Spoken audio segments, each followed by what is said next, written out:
Welcome back दोस्तों, मैं अरविंद आप सबका कॉमर्स की दुनिया में फिर से स्वागत करता हूं। दोस्तों, आज अपनी ये 6th क्लास है। इसके अंदर हम लोग पढ़ेंगे अकाउंटिंग प्रिंसिपल। देखो, मैंने आपको पहले ही बताया था, हम अकाउंटिंग प्रिंसिपल को एक साथ में नहीं पढ़ रहे हैं। जिस प्रिंसिपल की जैसे जैसे रिक्वायरमेंट पढ़ रही है, हम वैसे वैसे पढ़ रहे हैं। हमने अभी तक सिर्फ एक ही प्रिंसिपल पढ़ा था, सेपरेट एंटिटी प्रिंसिपल या अकाउंट एंटिटी प्रिंसिपल, हमने यही पढ़ा था। आज हम क्या कर रहे हैं, आज हम नेक्स्ट प्रिंसिपल पढ़ रहे हैं। फर्स्ट कौन सा अपने पास है? फर्स्ट अपने पास है मनी मेजरमेंट प्रिंसिपल। कौन सा भैया अपने पास? पहला मनी मेजरमेंट प्रिंसिपल। ये सबसे इजी प्रिंसिपल है, ठीक है। ये सबसे इजी प्रिंसिपल है। ये सबसे इजी प्रिंसिपल क्यों है?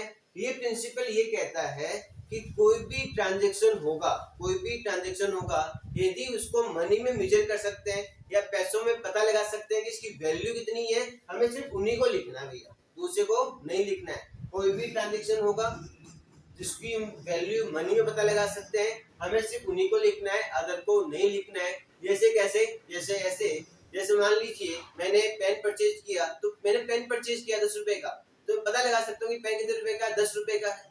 मैंने मोटरसाइकिल परचेज की, मैं पता लगा सकता हूँ कितने रुपए की, 1 लाख की है, 2 लाख की है। तो वो सभी ट्रांजेक्शन जिनकी हम मनी में वैल्यू पता लगा सकते हैं, तो हम उन्हीं को रिकॉर्ड करेंगे, अदर को रिकॉर्ड नहीं करेंगे। अदर कौन से हो सकते हैं कि मैंने एकदम ईमानदारी से ऑनेस्टली काम किया, मैं इस ऑनेस्टी को पता नहीं लगा सकता, तो मैं उसको मेजर नहीं कर सकता। आई बात समझ में? चले आगे। और कैसे? मैंने कहा कि मैंने एक 1000 पेन का ऑर्डर दिया, मैंने सिर्फ पेन का ऑर्डर दिया है, न कि पेन आए हैं न पेन गए हैं, कुछ नहीं हुआ। तो पेन का ऑर्डर देना, उस ट्रांजेक्शन को रिकॉर्ड नहीं करेंगे क्योंकि उसको मनी में मेजर नहीं कर सकते हैं। आई बात समझ में? नेक्स्ट अपने पास है accounting period concept, most important. Accounting period concept क्या कहता है? ये कॉन्सेप्ट ये कहता है कि कोई भी बिजनेस है, कोई भी बिजनेस है, उसका हमें क्या निकालना होता है? प्रॉफिट एंड लॉस निकालना होता है। जब हमें बिजनेस का प्रॉफिट एंड लॉस निकालना होता है, तो हमें कौन से महीने का निकालना है, क्या कहां से लेकर कहां तक निकालना है? तो अकाउंटिंग पीरियड कॉन्सेप्ट कहता है कि आपको हमेशा 12 मंथ्स का, आपको क्या करना है? आपको हमेशा 12 मंथ्स का प्रॉफिट एंड लॉस निकालना है, या 12 मंथ्स के ट्रांजैक्शन को रिकॉर्ड करते हुए, फिर उनको क्लासिफाई करते हुए, फिर उनको समराइज करते हुए, फिर में क्या निकालना है? प्रॉफिट एंड लॉस निकालना है। देखो, मैंने भी कहा रिकॉर्ड करना, क्लासिफाई करना, समराइज करना, ये भैया हमने सब पढ़ रखा है। किसमें? अकाउंटिंग प्रोसेस में। तो जिसने पहले वाली वीडियो नहीं देखी हो, तो प्लीज पहले वीडियो देखें पुरानी, फिर आप यहाँ आए, तब आपको बेस्ट समझ में आएगा और आपको मजा आएगा पढ़ने का, ठीक है। तो अकाउंटिंग पीरियड कॉन्सेप्ट कहता है कि जो भी फाइनेंशियल ट्रांजैक्शन है, उनको क्या करना है? 12 मंथ्स के फाइनेंशियल ट्रांजैक्शन रिकॉर्ड करना है। कितने मंथ्स के करना है भैया? 12 मंथ्स के फाइनेंशियल ट्रांजैक्शन को रिकॉर्ड करते हुए हमें क्या निकालना है? प्रॉफिट एंड लॉस निकालना है। अब दिक्कत ये है, सिर्फ 12 मंथ कौन से? आपका बर्थडे से स्टार्ट करो या मेरे बर्थडे से स्टार्ट करूं? भैया बर्थडे से स्टार्ट नहीं करना, या होली दिवाली से स्टार्ट नहीं करना। 12 मंथ कौन से? 12 मंथ टू टाइप्स के हो सकते हैं। कौन कौन से हो सकते हैं? एक होता है कैलेंडर ईयर। कौन सा होता है भैया? Calendar year. कब से स्टार्ट होता है? 1 जनवरी से 31 दिसंबर, ये होता है कैलेंडर ईयर। एक होता है अपने पास फाइनेंशियल ईयर। कौन सा होता है भैया? Financial year. फाइनेंशियल ईयर कौन सा होता है? 1 अप्रैल से 31 मार्च तक। मतलब है कि या तो मैं इसको फॉलो करूं या फिर मैं इसको फॉलो करूं। मतलब या तो ये मैं 12 मंथ्स को लेते हुए या इन 12 मंथ्स के ट्रांजैक्शन को रिकॉर्ड करूं, फिर प्रॉफिट लॉस निकालूं, या फिर मैं इन 12 मंथ्स को रिकॉर्ड करूं, फिर प्रॉफिट लॉस निकालूं। तो मुझे एक्चुअली में किसको फॉलो करना है? तो ध्यान से समझना, वे सभी बिजनेस जो इनकम टैक्स के दायरे में आते हैं, जो इनकम टैक्स के रेंज में आते हैं, तो इनकम टैक्स एक्ट 1964, आयकर अधिनियम 1964 ये कहता है कि आपको हमेशा अपने अकाउंट्स फाइनेंशियल ईयर के बेस पे बनाने हैं। मतलब 1 अप्रैल से लेकर 31 मार्च के बीच में जो ट्रांजैक्शन होंगे उनको रिकॉर्ड करना है, फिर आपको उनसे प्रॉफिट एंड लॉस निकालना है। और कैलेंडर ईयर कौन फॉलो करते हैं? कैलेंडर ईयर जनरली वो लोग फॉलो करते हैं जो इनकम टैक्स के दायरे में नहीं आते, इनको इनकम टैक्स देना नहीं होता। आई बात समझ में? आपने ये भी देखा होगा कि कुछ पुराने जमाने के लोग दिवाली हिसाब मेंटेन करते हैं, तो वो इनकम टैक्स के दायरे में नहीं आते हैं, वही लोग कर पाते हैं। लेकिन आजकल सभी लोगों को फाइनेंशियल ईयर के अंदर ही क्या करने पड़ते हैं? अपने रिकॉर्ड मेंटेन करने पड़ते हैं, ताकि ये एक यूनिफॉर्मिटी रहे पूरे अकाउंटिंग सिस्टम के अंदर। आई बात समझ में? चले आगे। ये हमने 2 कॉन्सेप्ट पढ़े हैं। तीसरा कॉन्सेप्ट मोस्ट इंपोर्टेंट, बहुत इंपोर्टेंट कॉन्सेप्ट है, इसी के ऊपर पूरी की पूरी अकाउंटिंग टिकी पड़ी है, ठीक है। ये कॉन्सेप्ट कहता क्या है? ये कॉन्सेप्ट कहता है कि जैसे ही कोई फाइनेंशियल ट्रांजैक्शन होता है, जैसे ही कोई फाइनेंशियल ट्रांजैक्शन होता है, हमेशा उसका क्या पड़ता है? डबल इफेक्ट पड़ता है। अब सर ये डबल इफेक्ट क्या हुआ, समझना ध्यान से। जैसे ही फाइनेंशियल ट्रांजैक्शन हुआ इसका क्या पड़ा, डबल इफेक्ट पड़ा। डबल इफेक्ट मतलब क्या हुआ, मैंने सिर्फ एक लाइन लिखी है, मैं एक लाइन बोल रहा हूँ, मैंने मिंकी से 1000 का पेन परचेज किया। मैंने क्या बोला, मैंने मिंकी से 1000 का पेन परचेज किया, तो क्या हुआ, पेन मेरे पास आया, पैसे मेरे पास से गए। आई बात समझ में। मैंने सिर्फ एक ट्रांजेक्शन बोला है, इफेक्ट क्या हुआ, डबल। डबल मीन्स पेन आया पैसे गए, यही हुआ ना भैया, पेन आया और पैसे गए।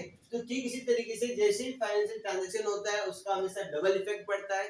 तो मुझे क्या करना है, डबल इफेक्ट को रिकॉर्ड करना है, मुझे इसको लिखना है। तो मैं लिखता कैसे हूँ, या तो मैं इसको डेबिट में लिखता हूँ या क्रेडिट में लिखता हूँ। तो ध्यान रखना, डेबिट की स्पेलिंग बी है, डेबिट रिकॉर्ड होता है इसलिए इसको डीआर लिखते हैं। इसका क्रेडिट रिकॉर्ड होता है इसलिए इसको सीआर लिखते हैं। आपको ये चीजें कोई बताने वाले नहीं है, ध्यान से समझना। डीआर सीआर क्यों लिखते हैं, डेबिट रिकॉर्ड है इसलिए डीआर लिखते हैं इसको, और क्रेडिट रिकॉर्ड है इसलिए इसको सीआर लिखते हैं। अब आपके माइंड में आएगा सर मैं इसको डेबिट में लिखूं या क्रेडिट में लिखूं, भैया ये तो हमें पढ़ना है। हमें पढ़ना है क्या पूरे साल, हमें यही पढ़ना है कौन सा ट्रांजेक्शन डेबिट में आएगा या कौन सा क्रेडिट में आएगा। आई बात सुन में, डेबिट क्रेडिट कुछ नहीं है, सबसे इजी दुनिया का सबसे इजी चीज यही डेबिट और क्रेडिट, कुछ नहीं डेबिट क्रेडिट। डेबिट क्रेडिट सिर्फ दो साइड है, plus minus, minus plus, plus minus है और कुछ नहीं है। लेकिन हमें ये सीखना है कि प्लस करना किसको है और माइनस करना किसको, और कुछ नहीं सीखना है। आई बात समझ में, वापिस समझना एक बार। जो एक्सपर्ट कॉन्सेप्ट कहता है जैसे ही फाइनेंशियल ट्रांजैक्शन होगा हमेशा उसका डबल इफेक्ट पड़ेगा। जो डबल इफेक्ट पड़ेगा वो दो साइड में लिखा जाएगा, कौन साइड में, डेबिट साइड में या फिर क्रेडिट साइड में। अब आपके माइंड में आएगा सर डेबिट में लिखूं या क्रेडिट में लिखूं, भैया यही पढ़ना है, यही समझना है। तो डेबिट क्रेडिट कुछ नहीं है, डेबिट क्रेडिट दो साइड है। अब हमें यही समझना है कि किसको डेबिट करना है और किसको क्रेडिट करना है, जो हम पूरे साल में यही पढ़ते रहेंगे। ठीक है, और आप जब तक कॉमर्स लोगे तब तक आप यही पढ़ोगे डेबिट और क्रेडिट, ये बेस है अपना। जैसे हम लोग नर्सरी क्लास में थे ना, हमें अल्फाबेट से याद A B C D E F, तो ये वही चीजें हैं, ये अपने सब बेस है। तो इसलिए कॉन्सेप्ट हमेशा अपने क्लियर रखना। ठीक है, डेबिट क्रेडिट से डरना मत, बहुत इजी है। साइंस में पता नहीं कितने फॉर्मूले होते होंगे, पता नहीं क्या क्या चीजें होती हैं, यहाँ तो दो ही चीजें, डेबिट और क्रेडिट, खत्म। मैं आपको आगे पढ़ाऊंगा। आगे अपनी अकाउंट्स की फैमिली तो सबसे छोटी फैमिली है, अकाउंट्स की फैमिली तो 3 या 4 मेंबर होते हैं बस, और होता ही नहीं ज्यादा कुछ, तो बहुत इजी है अकाउंट। ठीक है, चलते हैं आगे। आपको मैंने सेपरेट एंटिटी प्रिंसिपल पढ़ाया था, या बिजनेस एंटिटी प्रिंसिपल जो है वो क्या कहता था कि बिजनेसमैन और बिजनेस दोनों क्या होते हैं, अलग अलग होते हैं। आप मानते हो ना, बिजनेसमैन और बिजनेस दोनों अलग अलग होते हैं। और हम अकाउंटिंग किसकी करते हैं, बिजनेस की करते हैं। हम क्या देखते हैं कि बिजनेस में क्या आया और बिजनेस से क्या गया, यही देखते हैं। तो बिजनेसमैन बिजनेस में जो कुछ इंट्रोड्यूस करता है उसको हम लोग क्या बोलते हैं, कैपिटल बोलते हैं। बात सही है। अब ध्यान से समझिए, मैंने कहा बिजनेसमैन ने बिजनेस में 1 लाख इंट्रोड्यूस किए, बिजनेसमैन ने बिजनेस में 1 लाख इंट्रोड्यूस किए। तो मुझे ये बताओ बिजनेस में क्या आया, बिजनेस में क्या आया, बिजनेस में 1 लाख रुपए है। तो कैश, कैश अपनी क्या होती है, ध्यान से समझना, कैश अपनी क्या, जैसे आप कैश को देखते हो आपका मन क्या होता है, खुश होता है, और जिसको देख के आपका मन खुश हो अपनी क्या होती है, एसेट्स होती है। तो कैश अपनी क्या होगी भैया, एसेट्स। ये कैश कितने रुपए है अपने पास, 1 लाख। कितना है भैया कैश, 1 लाख रुपए। ये अपनी क्या, एसेट्स। ये अपनी क्या भैया, एसेट्स। आई बात समझ में। मैंने क्या कहा, बिजनेसमैन ने बिजनेस में 1 लाख रुपए लगाए। ठीक है, हमें अकाउंटिंग किसी करनी है, बिजनेस की। तो मुझे बताओ बिजनेस में क्या आया, बिजनेस में आया कैश।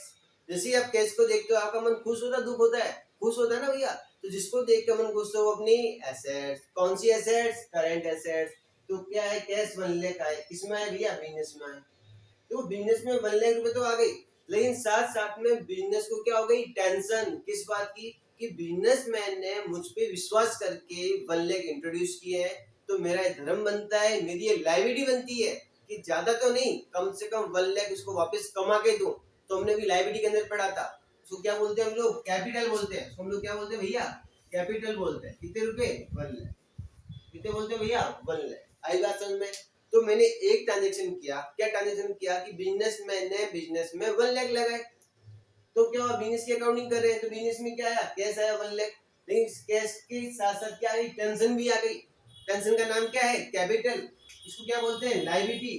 कैपिटल क्या होगी भैया, लायबिलिटी। ये आ गई अपने पास लायबिलिटी। तो मुझे तो एसेट्स कितनी है, 1 लाख, लायबिलिटी कितनी है, 1 लाख, दोनों क्या है, बराबर। तो एसेट हमेशा क्या होगी यहाँ पे, लायबिलिटी के बराबर। आई बात समझ में। एक ट्रांजेक्शन और लेता हूँ, बिजनेस के बाद कितने रुपए पड़े भैया, 1 लाख रुपए पड़े ना। अब क्या हुआ, मैंने मींस बिजनेस ने क्या किया, 10,000 का गुड्स परचेज किया। बिजनेस ने क्या किया, 10,000 का गुड्स परचेज किया। तो क्या हुआ, बिजनेस की जेब से क्या हुए, 10,000 रुपए गए। देखो बिजनेस की जेब से क्या हुए, 10,000 रुपए तो चले गए, ये गए बिजनेस की जेब से 10,000 रुपए। कितने बचे मेरे जेब में अपने, 90,000। कितने बचे अपने जेब में, 90,000। मैंने 10,000 रुपए का गुड्स परचेज किया। तो क्या हुआ, गुड्स तो बिजनेस में आएगा, कैश बिजनेस से जाएगा। देखो कैश तो बिजनेस से चला गया, कितना कैश बचा है, 90,000। अब मेरे पास क्या आया है, गुड्स। भैया मेरे पास क्या आया है, गुड्स। गुड्स अपनी क्या होती है, एसेट। जैसे ही आप अपने गुड्स को देखते हो आपका मन क्या होता है, खुश होता है, और जिसको देखने से मन खुश होता है वो अपनी क्या होती है, एसेट्स होती है। तो भाई एस का नाम क्या हो जाएगा अपने पास, स्टॉक। और जब उस गुड्स को एक पॉइंट ऑफ टाइम पे मैं मेजर करूंगा, भैया कितना गुड्स है, इस ट्रेड को कितना गुड्स, इसको क्या बोलते हैं, स्टॉक बोलते हैं। हमने पढ़ा था भैया करंट एसेट्स के अंदर, याद करो पुरानी चीजें, भूलो मत, है ना। कितना आएगा यहाँ पे, 10,000। कितना हो गया वापिस यहाँ पे, 1 लाख। कितना हो गया वापिस यहाँ पे, 1 लाख। एसेट्स कितनी, 1 लाख। लायबिलिटी कितनी, 1 लाख। आई बात समझ में। तो ट्रांजैक्शन कितना हुआ, एक। इफेक्ट क्या पड़ा, डबल। और रिजल्ट क्या निकला, एसेट्स इक्वल टू लायबिलिटी। वापिस सुनना, ट्रांजैक्शन कितना हुआ, एक। इफेक्ट क्या पड़ा, डबल। और रिजल्ट क्या निकला, एसेट्स इक्वल टू लायबिलिटी। ठीक है, एक एग्जांपल में और लेता हूं। मैंने क्या किया, मैंने 10,000 का गुड्स परचेज किया। मैंने क्या किया, 10,000 का गुड्स परचेज किया। तो जैसे ही मैं 10,000 का गुड्स परचेज करूंगा तो बिजनेस में क्या आएगा, 10,000 का गुड्स तो आएगा। गुड्स अपनी क्या होती है, एसेट्स। जैसे ही गुड्स को देखेंगे अपना मन क्या होगा, खुश। जिसको देखने से मन खुश, वो अपनी क्या होगी, एसेट्स। और कितना आ गया अपने पास गुड्स, 10,000 का। कितना आ गया भैया, गुड्स 10,000 का, ये है 10,000 का गुड्स। अब बात है पैसे की, मैंने पेमेंट नहीं किया, मैंने पेमेंट नहीं किया तो क्या ना, कैश कम हुआ क्या, कैश कम नहीं हुआ। लेकिन मेरी टेंशन बढ़ गई, क्या टेंशन बढ़ गई, कि मुझे 10,000 का पेमेंट वापस करना पड़ेगा। देखो टेंशन का मतलब लायबिलिटी, उस लायबिलिटी का नाम क्या होगा, क्रेडिटर्स। लायबिलिटी का नाम क्या होगा भैया, क्रेडिटर्स। कितने बढ़ गए क्रेडिटर्स मेरे, 10,000 रुपए। पैसे मांगने वाले कितने हो गए मेरे, 10,000 रुपए। तो मतलब एसेट्स कितनी हुई, 1,10,000 रुपए। कितनी हुई, 1,10,000 रुपए। और लायबिलिटी कितनी हुई, 1,10,000 रुपए। तो कहने का मतलब क्या हुआ, दुनिया का कोई भी फाइनेंशियल ट्रांजैक्शन हो, देखो मैं पूरी दुनिया को चैलेंज कर रहा हूँ, दुनिया का कोई भी फाइनेंशियल ट्रांजैक्शन हो, हमेशा क्या होगा, उसका डबल इफेक्ट होगा। हमेशा उसका क्या होगा, हमेशा डबल इफेक्ट होगा। क्या हुआ, डबल इफेक्ट। गुड्स आ गए अपने पास, गुड्स तो आगे, पैसे गए थे क्या, पैसे नहीं गए, लेकिन टेंशन आ गई। क्या टेंशन आ गई, कि भैया पेमेंट तो करना पड़ेगा, पेमेंट तो करना पड़ेगा। तो यहाँ पे एक्चुअल रिजल्ट क्या निकला, एसेट्स कितनी अपने पास, 1,10,000। एसेट्स कितनी अपने पास, 1,10,000। और लायबिलिटी कितनी अपने पास, 1,10,000।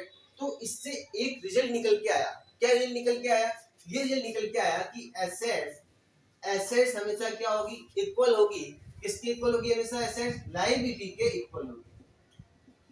किसके इक्वल होगी भैया, लायबिलिटी के इक्वल होगी। ध्यान रखना, ये कॉन्सेप्ट यहीं से निकल के आया। एसेट्स हमेशा क्या होगी, लायबिलिटी के इक्वल होगी। आपको कोई समझाने वाला नहीं है, इसलिए कोई किताबों में लिखा हुआ नहीं है भैया, इसको आपको ध्यान से समझना पड़ता है, वहीं से हम लोग चीजें निकालते हैं। ठीक है, तो एसेट्स हमेशा क्या होगी, लायबिलिटी के इक्वल होगी। क्यों इक्वल होगी, इसलिए इक्वल होगी। कौन से कॉन्सेप्ट के अकॉर्डिंग होगी, ये ड्यूअल एस्पेक्ट कॉन्सेप्ट के अकॉर्डिंग दोनों क्या होगी, इक्वल होगी। तो अभी सुनना, एक ट्रांजैक्शन डबल इफेक्ट और रिजल्ट क्या, एसेट्स इक्वल टू लायबिलिटी। ठीक है, क्या मैं इसको ऐसे लिख सकता हूं, फिर कैसे, ऐसे, assets equal to capital plus liability. लिख सकता हूँ क्या, लिख सकता हूँ। मैंने क्या किया, कैपिटल को अलग कर दिया, और जो अदर लायबिलिटी होती है ना, जैसे क्रेडिटर्स हो गया, बिल्स पेबल हो गया, जो भी अदर लायबिलिटी उनको मैंने अलग कर दिया। तो क्या वैसे लिख सकता हूँ, assets equal to capital plus liability. Sir आप बिल्कुल लिख सकते हो, कोई दिक्कत नहीं, एक ही तो बात है भाई, एक ही तो बात है। हमने क्या किया, लायबिलिटी में से कैपिटल को अलग कर दिया, बाकी अदर लायबिलिटी यहाँ आ गई। तो इससे अपने पास एक इक्वेशन बन के आ गई। क्या इक्वेशन बन के आई अपने पास, assets equal to capital plus liability. क्या इसको ये भी बोल सकते हो, A equal to C plus L. क्या बोल सकते हो भैया, A equal to C plus L. यही इक्वेशन कौन सी होती है, इसी इक्वेशन को हम लोग क्या बोलते हैं, अकाउंटिंग इक्वेशन बोलते हैं। क्या बोलते हैं भैया, अकाउंटिंग इक्वेशन बोलते हैं। इसका पूरा का पूरा एक अपना चैप्टर है। किसका चैप्टर है, अकाउंटिंग इक्वेशन का पूरा चैप्टर है। ये चैप्टर बना कैसे, ये चैप्टर आया कैसे, इसकी कहानी मैंने आपको पूरी समझाई है। आई बात समझ में। अब अपन नेक्स्ट क्लास में पढ़ेंगे अकाउंटिंग इक्वेशन चैप्टर। ठीक है, कॉन्सेप्ट समझ में आया होगा आप लोगों को।